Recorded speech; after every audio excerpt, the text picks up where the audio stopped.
جن من اصلا آدم ترسویم. بابا میگه تو دیوونه‌ای، از هیچی نمیترسی. نه ترسی خری. آخرم یه بلایی سرت میاد. یعنی در مورد چیزایی که طبیعی نیستن، در مورد اینجور چیزا خیلی ترسوام، برای همین سعی میکنم مثلا بهشون فکر نکنم. یعنی اصلا تا حالا واقعا فکر نکردم که جن واقعا وجود داره یا نه، ولی ترجیح میدم بگم وجود نداره. ولی وجود داره جن. خب پس فرمان چرا؟ ولی در همین دنیا زندگی میکنن، در همین زن که اون یک انرژی زیاد. ببین گوش نمیده. خب میترسم. همین ترسو.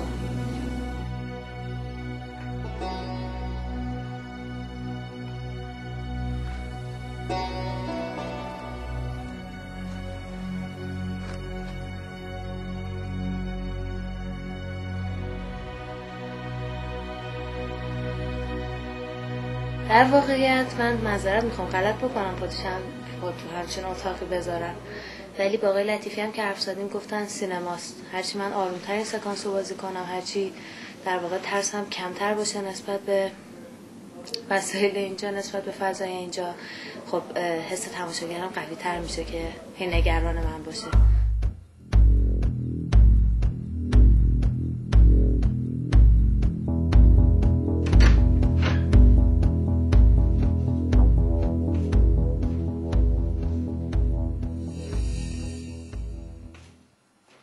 اینجا رو تو شب ندیدیم، تو شب یه جور دیگه است.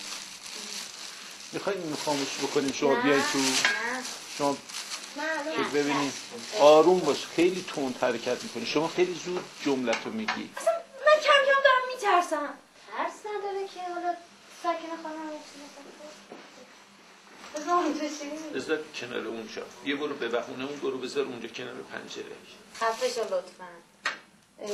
گفتی حرفای خوب بزنی که حرفای خوب داری میزنی.